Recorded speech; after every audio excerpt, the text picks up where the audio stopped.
Hi students, कैसे हैं आप सब। उम्मीद है आप बखैरियत होंगे।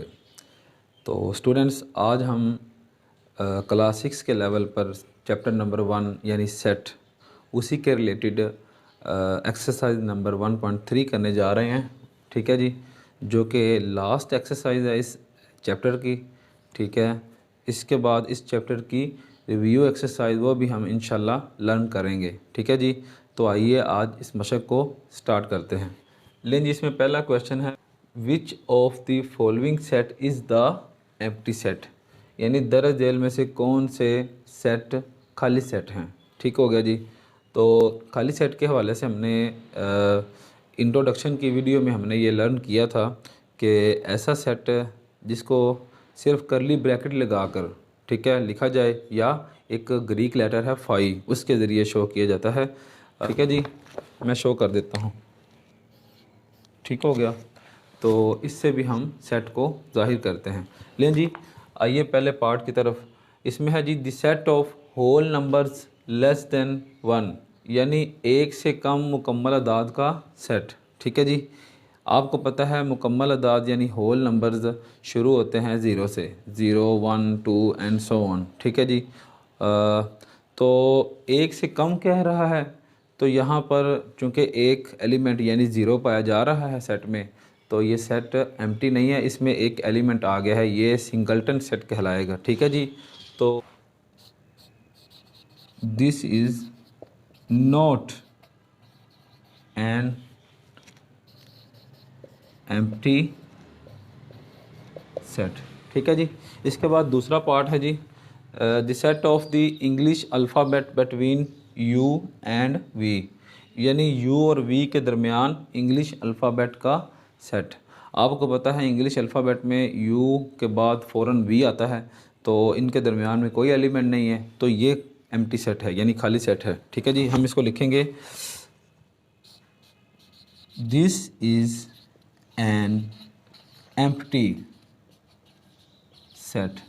उर्दू में इसको इस तरह पढ़ेंगे, ये खाली सेट नहीं है और इसको ये खाली सेट है, सिंपल। ठीक है जी, इसके बाद हम वर्बली रीड कर लेते हैं।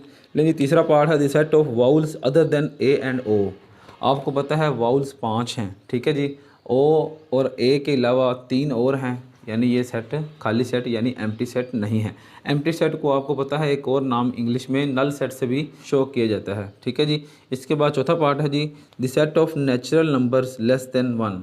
आपको पता है नेचुरल नंबर यानी कुदरती अदाद ये शुरू ही 1 से होते हैं, 1 2 3 एंड सो ऑन। तो अगर 1 से ही कम कह रहा है तो ये खाली सेट है, क्योंकि 1 से शुरू होते हैं, 1 के नीचे तो कुछ है ही नहीं। ठीक है जी, ये खाली सेट है, this is an empty set. ठीक है जी, इसके बाद है जी पांचवा part the set of even numbers which are called odd numbers. ठीक है जी, यानी जुफ्त अदाद का सेट जो ओड नंबर्स भी हैं यानी ताक अदाद भी हैं। तो इसमें आपको पता है जुफ्त अदाद की तारीफ़ ही ये है कि ऐसे नंबर्स या ऐसे अदाद जो 2 पर पूरे पूरे डिवाइड हो जाएं, ठीक है, वो जुफ्त यानी इवन नंबर्स हैं। और ताक अदाद की तारीफ़ इससे उल्ट है। ठीक है जी, वो ये है कि जो 2 पर पूरे पूरे तकसीम ना हो, यानी 2 पर पूरे पूरे डिवाइड ना हो। तो इनकी बात बिल्कुल ऑपोजिट है।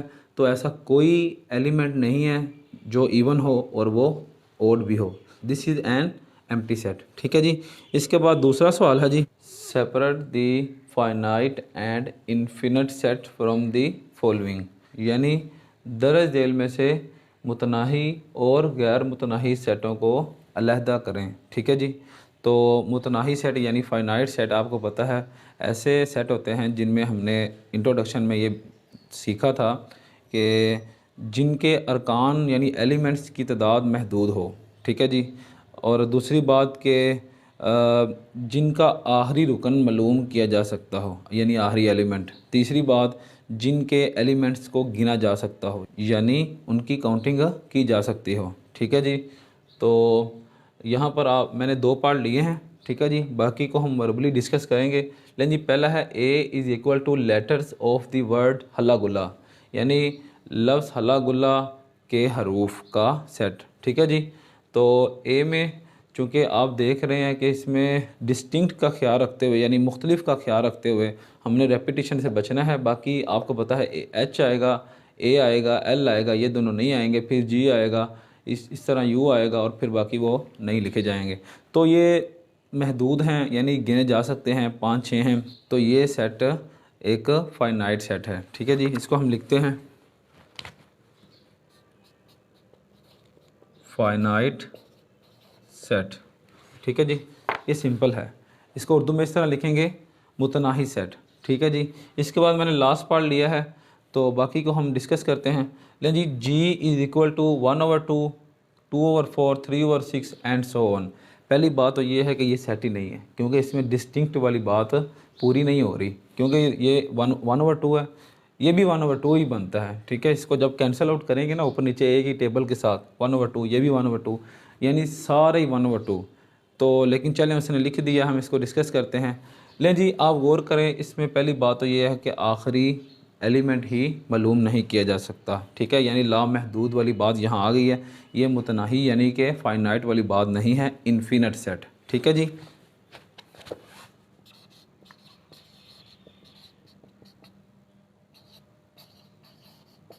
ठीक होगा जी। तो बाकी को हम डिस्कस करते हैं। लें जी, दूसरा पार्ट है b is equal to the set of natural numbers. Natural number आपको पता है 1, 2, 3 एंड सो ऑन, कोई हद ही नहीं है, तो ये इन्फिनिट सेट। तीसरा है c is equal to number of days in a year. तो आपको पता है ईयर यानी साल में 365 दिन होते हैं, यानी हमने गिन लिए हैं, हमें पता है महदूद हैं, तो ये फाइनाइट सेट है। इसके बाद अगला पार्ट है जी चौथा, D is equal to Islamic months यानी इस्लामी महीने। इस्लामी महीने आपको पता है 12 होते हैं यानी 12। ठीक है, तो ये भी फाइनाइट सेट। इसके बाद है E is equal to 3, 6, 9 and so on, यानी चलते जा रहे हैं। ये 3 के मल्टीपल्स हैं। ठीक है जी, तो लामहदूद हैं, इनको गिना नहीं जा सकता, तो ये इन्फिनिट सेट हैं। इसके बाद है जी लास्ट पार्ट है F is equal to CFIMORU। ठीक है जी, फाइनाइट सेट, क्योंकि इसके अरकान एलिमेंट महदूद हैं, यानी हम गिन सकते हैं। लेकिन जी इसके बाद तीसरा सवाल है find the following pairs of sets are equivalent और नॉन इक्विवेलेंट। ठीक है जी, यानी दरअ झेल सेटों के जोड़ों में से मालूम करें कि वो मुतरादिफ हैं या गैर मुतरादिफ हैं। ठीक है जी, हमने इंट्रोडक्शन में ये लर्न किया था कि इक्विवेलेंट यानी मुतरादिफ सेट दो ऐसे सेट होते हैं जिनमें 1-to-1 कोरेस्पोंडेंस यानी एक से एक की मुताबिकत कायम हो जाए। ठीक है जी, ये एक से एक की मुताबिकत यानी 1-to-1 कोरेस्पोंडेंस यहाँ क्या है, आइए हम इसको सवाल के ज़रिए सीखते हैं। लें जी, पहला क्वेश्चन है a इज़ इक्वल टू 1,2। ठीक है जी, b है जी 1, 3,7। ठीक है जी, तो इसमें दो सेट हैं, हम इसको सॉल्व करते हैं। लें जी,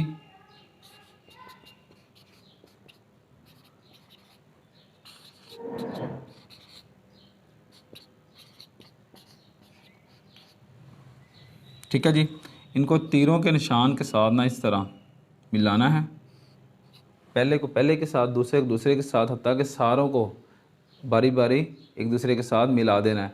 तो अब यहाँ गौर करें कि इसमें दो एलिमेंट्स हैं, इसमें 3 एलिमेंट्स हैं, एक इजाफी यहाँ पर बच चुका है। ठीक है, तो अगर सब को तीरों के साथ इस तरह मिला दिया जाता तो हम यहाँ कह देते कि एक से एक की मुताबिकत दोनों सेटों में कायम हो गई है। ठीक है, मुताबिकत यानी यहाँ ये मुराद लेंगे एक यानी पहले सेट के पहले एलिमेंट को दूसरे सेट के पहले एलिमेंट के साथ जोड़ देंगे, इसी तरह दूसरे को दूसरे के साथ, तीसरे को तीसरे के साथ, ताकि सब को जोड़ देंगे इस तरह तीरों जैसे निशानात के ज़रिए। ठीक है जी, तो यहाँ पर एक बच गया है। ठीक है, तो इन दोनों सेटों में फिर हम कहेंगे 1-to-1 कोरेस्पोंडेंस यानी एक से एक की मुताबिकत कायम नहीं हो सकी, लिहाजा ये सेट दोनों ए और बी गैर मुतरादिफ यानी कि नॉन इक्विवेलेंट सेट हैं। ठीक है जी, तो हम इनको सिंपल इस तरह इस अलामत से शो करेंगे।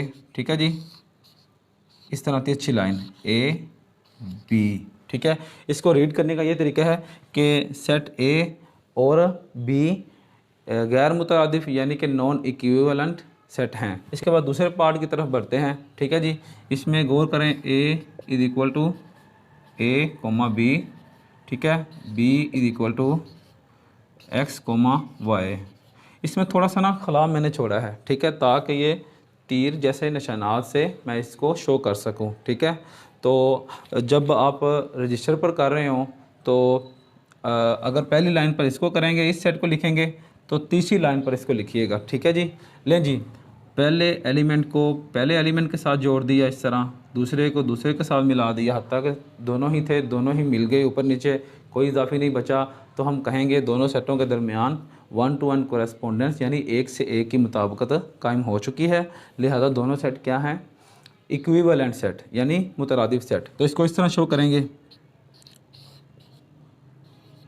ठीक है जी।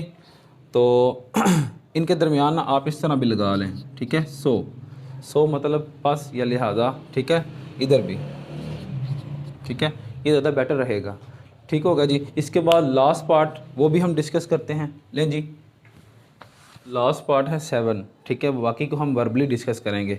लें जी, इसमें लिया गया है A is equal to the set of 5 rivers of Punjab, यानी पंजाब के 5 दरियाओं का सेट, ठीक है जी। ये बयानिया तरीका यानी कि डिस्क्रिप्टिव फॉर्म है, ठीक है, इसलिए लफ्ज़ों में बयान किया गया है, ठीक है।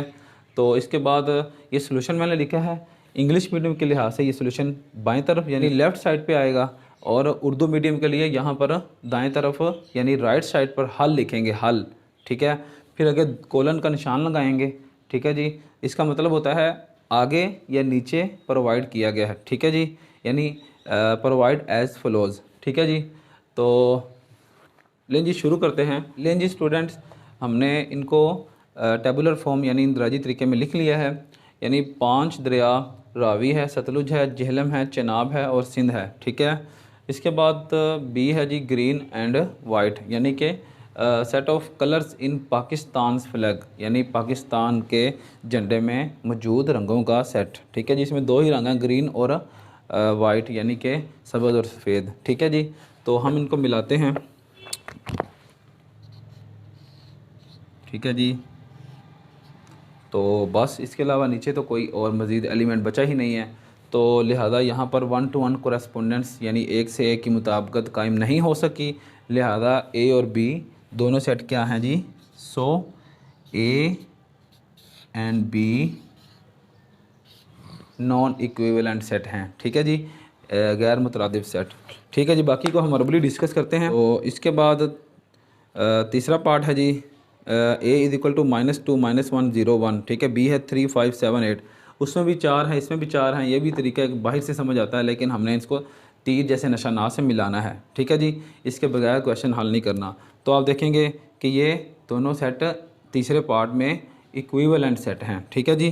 तो इसमें कोई एलिमेंट इजाफी नहीं बचेगा। चौथा पार्ट है 0 1 2 3 4 और बी में 1 2 3 4 5, इसमें 5 एलिमेंट हैं, ठीक है जी। बाहर से देखते साथ इस तरह उनकी तादाद से भी समझ आ जाती है, लेकिन हमने इनको सोल्यूशन में एक दूसरे के साथ मिलाना है, ठीक है। इसी तरह 1-to-1 कोरेस्पोंडेंस कायम हो सकेगी। तो ये भी इक्विवेलेंट सेट हैं। 5वां पार्ट है जी, A is equal to A E I O U, B है एल एम एन ओ, ठीक है जी। उसमें 4 हैं, उसमें 5 हैं। इसमें आप देखेंगे कि ये दोनों सेट नॉन इक्विवेलेंट सेट हैं, यानी गैर मुतरादिफ। इसके बाद छठा पार्ट है जी, A is equal to the set of 4 natural numbers, यानी 4 कुदरती अदाद का सेट। इसमें आप 1 2 3 4, ठीक है, ये ले लें। और बी है the set of 3 wild animals, यानी 3 जंगली जानवरों का सेट। तो उसमें आप शेर ले लें, उसमें आप हिरन ले लें, उसमें आप ज़ेबरा ले लें। तो जब आप इनको मिलाएंगे, उसमें 4 हैं, इसमें 3 हैं, तो ये सेट नॉन इक्विवेलेंट सेट बनेंगे, क्योंकि इनमें 1-to-1 कोरेस्पोंडेंस कायम नहीं हो सकेगी। लें जी स्टूडेंट्स, इसके बाद 4th क्वेश्चन है, यानी चौथा सवाल है, which of the following pairs of sets are equal sets, यानी उर्दू में दर्ज झेल सेटों के जोड़ों में से मुसावी सेट कौन से हैं, ठीक है जी। इसमें हमने बात की थी इंट्रोडक्शन में कि मुसावी सेट यानी इक्वल सेट वो सेट होते हैं जिनके अंदर पहली बात तो ये है कि दोनों सेटों के एलिमेंट्स की तादाद सेम हो, और दूसरी बात हमने ये बताई थी कि जो पहले सेट के एलिमेंट हैं वो दूसरे में पाए जाएं सारे के सारे, और जो दूसरे के हैं वो सारे के सारे पहले सेट में पाए जाएं। तो तब दोनों सेट क्या कहलाएंगे, इक्वल सेट यानी मुसावी सेट। ठीक है जी। लेकिन जी पहला पार्ट है, इसमें A is equal to ABCDE 5 elements लिए गए हैं। ठीक है, इसमें B है BAEDC। ठीक है जी। आप गौर करें, पहली बात तो ये है कि एलिमेंट्स की तादाद सेम है, 5 5। दूसरी बात यह है कि जो सारे इधर पड़े हुए हैं ना एलिमेंट्स, वो सारे के सारे इधर पाए जा रहे हैं, चाहे तरतीब आगे पीछे है। ठीक है जी। A है, B है, ठीक है, C है, D है एंड E। ठीक है जी। तो ये दोनों सेट क्या हैं, इक्वल सेट। इसको हम इस तरह लिखेंगे, set A and B are equal sets. ठीक है, और A is equal to B, यानी इक्वलिटी का साइन यानी बराबरी का सिंबल यूज़ करेंगे इन दोनों के दरमियान। तो इस तरह लिख लें या इस तरह लिख लें। ठीक है, मैंने दोनों लिख लिए हैं। ठीक है जी। तो set A and B are equal sets, इसको उर्दू में इस तरह लिखेंगे कि सेट A और B मुसावी सेट हैं, या इस तरह अलामत लगा कर। ठीक है जी। इसमें दूसरे पार्ट की तरफ बढ़ते हैं। इसमें है A इज इक्वल टू 1 2 3 4 5। ठीक है, 5 एलिमेंट्स हैं, यानी फर्स्ट 5 नेचुरल नंबर्स। ठीक है, इसमें आप गौर करें, B है, B is equal to 1 + 0 1 + 1 1 + 2 1 + 3 1 + 4। Element इसमें भी 5 ही हैं। कॉमे लगा कर ना एलिमेंट एक दूसरे से अलग अलग होते हैं। ठीक है, आप गौर करें, इधर 1 है, इधर ये 1 + 0 ये 1 बनता है। ठीक है जी। इधर 2 है, इधर 1 + 1 ये 2 है, 3 है, इधर ये 3 है, इधर 4 है, इधर ये 4 है, 5 है, इधर ये 5 है। उसने ना बस उलझाया हुआ है हमें ये इस तरह लिख कर, यानी एडिशन में। ठीक है जी। तो बात सेम है, जो इधर हैं वही इधर हैं। ठीक है, इसके भी इधर हैं, तो दोनों सेट ये भी मुसावी यानी इक्वल सेट्स हैं। ठीक है जी। इसमें इसकी जगह भी हम यही बात लिखेंगे। ठीक होगा जी। बाकी पार्ट्स हम वर्बली डिस्कस करते हैं। ले जी इसके बाद तीसरा पार्ट है, A इज इक्वल टू 0 1 2 3 4। इसमें भी 5 एलिमेंट्स हैं। B है जी 6 - 1 यानी 5। 5 उधर है ही नहीं, पहला पार्ट ही रॉन्ग हो गया, पहला एलिमेंट ही उसमें नहीं पाया जा रहा। तो बाकी चाहे पाए जा रहे हों, हालांकि तादाद इनकी सेम, आप गौर करें, इसमें 5 - 1 है, 4 - 2 है, 3 - 1 है, 2 - 2 है, लेकिन इसमें पहला एलिमेंट, एक भी ऐसा एलिमेंट रह जाए ना जो दूसरे सेट में ना पाया जाए, बाकी सारे चाहे पाए जाएँ, तो वो सेट दोनों मुसावी यानी इक्वल नहीं रहते। ठीक है जी। इसको हम लिखेंगे the set A and B। ठीक है, मैं लिख देता हूँ, the set A and B are, ठीक है जी, नॉट इक्वल सेट्स।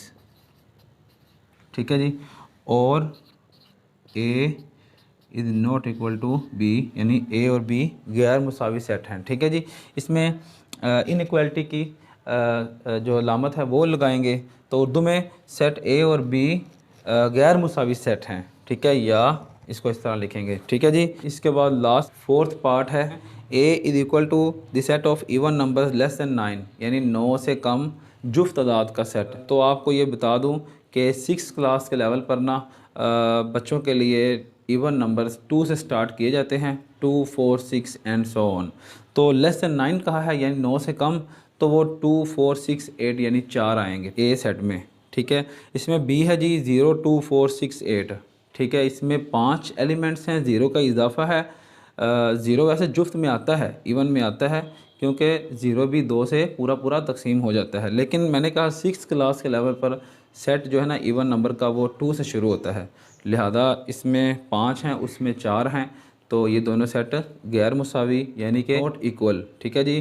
तो इसमें ना बराबरी की अलामत इस्तेमाल होगी। ठीक है, दोनों सेट गैर मुसावी हैं। ठीक है, इसके बाद एक लास्ट क्वेश्चन है, यानी 5th क्वेश्चन है, यानी 5वां सवाल है, if A is equal to ABC का सेट है, B BCD का सेट है, C CDE का सेट है, और D ABCD का सेट है, देन फिर which of the following are true, यानी दर्ज झेल में से कौन सा बयान दुरुस्त है। ठीक है जी। तो आप गौर करें, मैंने यहाँ 3 पार्ट्स को राइट किया है। ठीक है, हम डिस्कस करते हैं।